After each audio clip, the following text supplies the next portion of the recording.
నమస్తే, నేను శారదా కూరగాయల.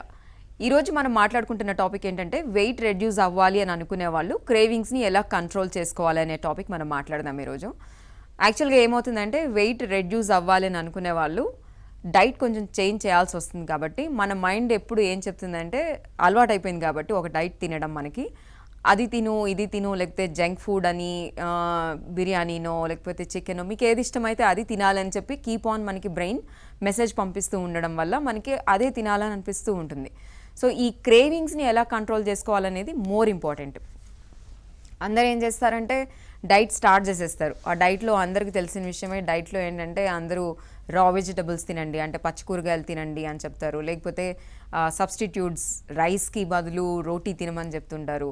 ఇలా ఏదైతే ఎవరి బాడీకి డిఫరెంట్గా వర్క్ చేస్తుంది కాబట్టి వాళ్ళకి ఇష్టమైన పద్ధతిలో డైట్ని ఫాలో అవుతూ ఉంటారు. బట్ ఒక 2-3 రోజుల తర్వాత మీ బ్రెయిన్ మీకు సేమ్ అదే కావాలి ఇదే తినండి అని ఒక మెసేజ్ పంపిస్తూ ఉంటుంది. కాబట్టి మీరు కంట్రోల్ చేసుకోలేక 4th డేకి మళ్ళీ నార్మల్ పద్ధతిలోకి వచ్చి మీరు ఎప్పుడైతే ఏదైతే తింటూ ఉన్నారో దాన్ని తింటూ ఉంటారు. ఇది మనం అందరం ఆల్మోస్ట్ 90% పీపుల్ ఫేస్ చేసిన వాళ్ళే. సో నేను కొన్ని టిప్స్ చెప్తానండి. ఈ టిప్స్ మేము లాక్డౌన్లో ఉన్నప్పుడు కూడా అందరి మీద ట్రై చేస్తే అది సక్సెస్ఫుల్ అయింది. సో నా క్లయింట్స్లో చాలామందికి ఏం చెప్తానంటే నేను, మీరు ఎవరైతే ఇట్లాంటి క్రేవింగ్స్ వచ్చాయో ఫస్ట్ ఒక గోల్ పెట్టుకోవాలి. గోల్ లేకపోతే మాత్రం చాలా కష్టం. ఎందుకంటే మనం ఒక 10 డేస్కి ఒక 1 kg వెయిట్ తగ్గాలి అనో, లేకపోతే 20 డేస్కి ఒక 1 kg వెయిట్ తగ్గాలి అనో ఒక గోల్ పెట్టుకోకపోతే మాత్రం చాలా కష్టం. సో ఆ గోల్ సెట్టింగ్ అనేది మోర్ ఇంపార్టెంట్. గోల్ పెట్టుకున్న తర్వాత మార్నింగ్ బ్రేక్ఫాస్ట్ టైంలో మీరు చాలామంది ఏం చేస్తుంటారు, పూరీలు, బజ్జీలు, పునుగులు ఇలాంటి ఫుడ్ అన్నీ తినేస్తూ ఉంటారనమాట. ఆ ఆయిల్ ఫుడ్ తినడం వల్ల ఏంటంటే మనకి ఎక్కువ దాహం కూడా వేస్తూ ఉంటుంది. ఈవెన్ మనం దోశ తిన్నా కానీ అలాగే ఉంటుంది, చాలామందికి తెలుసు. బట్ స్టిల్ మనకు అలవాటు అయిపోయింది కాబట్టి తింటూ ఉంటాం అనమాట. దీనికి ఈ బ్రేక్ఫాస్ట్కి సబ్స్టిట్యూట్ ఏంటి? ఫుల్గా మనం ఒక స్మూతీ తాగితే మంచి ఫ్రూట్ జ్యూస్, లేదంటే ఒక వెజిటబుల్ జ్యూస్, లేదా ఫ్రూట్ ప్లస్ వెజిటబుల్ మిక్స్ చేసిన జ్యూస్, ఇది తాగడం వల్ల మనకి టమ్మీ ఫుల్ అయిపోతుంది. టమ్మీ ఫుల్ అయిపోతే ఏమవుతుంది, మనం తినలేం. కాబట్టి బ్రేక్ఫాస్ట్ మీరు ఇట్లాంటి ఇవన్నీ తగ్గించేయచ్చు అనమాట. దోశ కానీ, పూరీ కానీ, బజ్జీలు, బోండాలు ఇట్లాంటివి. సో ఇదొక హ్యాబిట్గా ఒక 10 రోజులు పెట్టుకోవాలన్నమాట. నేను రోజు ఇదే తాగుతాను, ఇదే తింటాను అని అది పెట్టుకోవాలి. అండ్ తర్వాత బ్రేక్ఫాస్ట్ అయిపోయిన తర్వాత మనం లంచ్కి వస్తాం. లంచ్ ఒక పెద్ద మేజర్ టాస్క్ అనమాట అందరికీ. చాలామంది ఏం చేస్తుంటారంటే బిర్యానీ తినాలనిపిస్తుంది, లేకపోతే 4-5 ఫ్రెండ్స్ అందరం కలుస్తాము,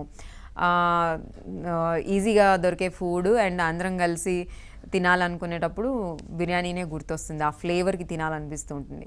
సో అది స్కిప్ చేయాలంటే ముందు ఏం చేయాలంటే ఒక bowl of one bowl of salad తినాలన్నమాట.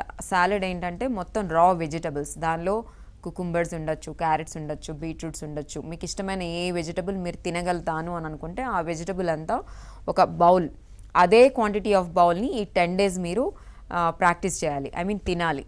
So first ఆ బౌల్ తినేయడం వల్ల ఏమవుతుందంటే హాఫ్ ఆఫ్ ద టమ్మీ మనకి ఫుల్ అయిపోతుంది. కాబట్టి మనం నెక్స్ట్ మీల్ ఏదైతే తినాలనుకుంటామో అది అన్నం కావచ్చు, లేకపోతే బిర్యానీ కావచ్చు, లేకపోతే ఏదన్నా కానివ్వండి, మీకు ఆక్యుపై అయిపోయిన టమ్మీలో కొంచెం తగ్గించిన క్వాంటిటీ తింటారనమాట. మూడోది ఏంటంటే ఒక మంచి హ్యాబిట్ని అలవాటు చేసుకోవడం మంచిది. ఆ మంచి హ్యాబిట్ ఎనీథింగ్, మిమ్మల్ని మీరు ప్యాంపర్ చేసుకోవడం, ఐ థింక్, లేకపోతే పెడిక్యూర్ కానివ్వండి, మ్యానిక్యూర్ కానివ్వండి, సంథింగ్ ఏదో ఒకటి మిమ్మల్ని మీరు మంచిగా అనిపించే ఫీలింగ్ అనిపించేది, ఫేషియల్ సంథింగ్ అలాంటిది ఏదో ఒకటి, ఒక మంచి హ్యాబిట్. నెయిల్స్ ట్రిమ్ చేసుకోవడం, లేకపోతే నెయిల్ పాలిష్ చేసుకోవడం, సంథింగ్ అలాంటి ఒక మంచి హ్యాబిట్. ఎప్పుడైతే తినాలనిపిస్తుందో ఆ హ్యాబిట్ వైపుకి మిమ్మల్ని మీరు డైవర్ట్ చేసుకోవడం. డైవర్షన్ అనేది కూడా చాలా ఇంపార్టెంట్ అనమాట.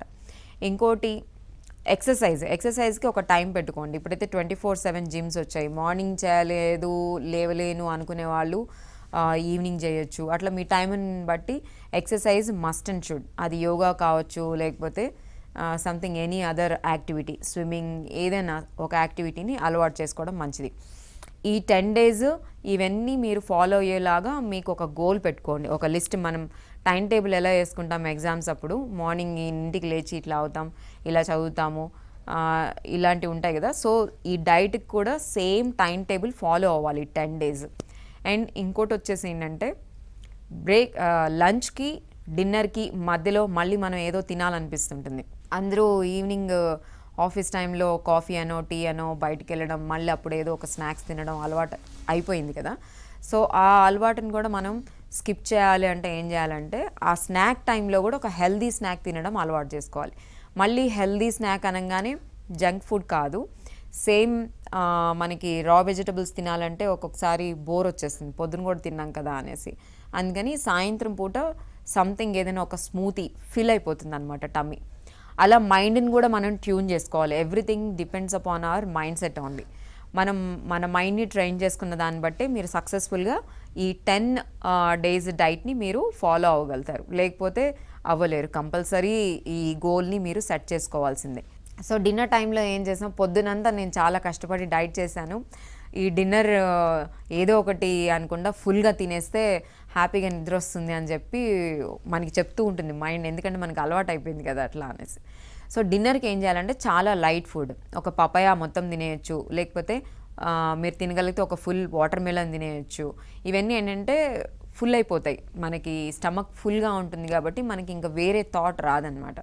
సో బిఫోర్ 9 బిఫోర్ 8 ఇట్లా ఎప్పుడైనా సరే తినేస్తే తొందరగా నిద్రపోవచ్చు, మళ్ళీ నెక్స్ట్ డే మార్నింగ్ తొందరగా లేవచ్చు అండ్ ఎక్సర్సైజ్తో స్టార్ట్ చేయొచ్చు అనమాట. ఈ పద్ధతులన్నీ మీరు ఫాలో అయ్యారనుకోండి, ఈ క్రేవింగ్స్ అనేది తగ్గుతుంది. డైట్ ఒకటి, మిమ్మల్ని మీరు మీ బ్రెయిన్ని ట్రైన్ చేసుకోవడం ఒకటి, ఎప్పటికప్పుడు టమ్మీని ఫిల్ చేస్తూ ఉండాలి. దేంతో, జంక్ ఫుడ్తో కాదు, రా వెజిటబుల్స్ కానివ్వండి, ఫ్రూట్స్ కానివ్వండి, నట్స్ కానివ్వండి, సీడ్స్ కానివ్వండి, ఇట్లాంటి వాటితో. సో ఫైబర్ ఫుడ్ ఇలాంటివన్నీ తీసుకుంటే మీకు టమ్మీ ఫుల్ అయిపోతుంది కాబట్టి ఫుల్గా అనిపిస్తుంది, మీరు అనుకున్న ఏవి కూడా తినలేరు. సో 10 డేస్ తర్వాత ఒకసారి చెక్ చేసుకున్నారనుకోండి, మీకు మీరే సర్ప్రైజ్ అయిపోయే వెయిట్ రెడ్యూస్ అయిన ఇది కనిపిస్తుంది మీకు. సో అప్పుడు ఏమవుతుందంటే మనకి ఇంకొక 10 డేస్కి మనం ప్రిపేర్ అవ్వచ్చు అనమాట. సో ఇలాగా క్రేవింగ్స్ని తగ్గించుకోవడం అనేది చాలా ఇంపార్టెంట్. డైట్లో అన్నిటికంటే ఇంపార్టెంట్ క్రేవింగ్స్ తగ్గించుకోవడం. ఈ పద్ధతి ఒకసారి ట్రై చేసి చూడండి. అండ్ ట్రై చేసిన తర్వాత మీరు 10 డేస్ అనుకోండి, 20 డేస్ అనుకోండి, 30 డేస్ అనుకోండి, కామెంట్ సెక్షన్లో పెడితే నేను కూడా చూస్తాను.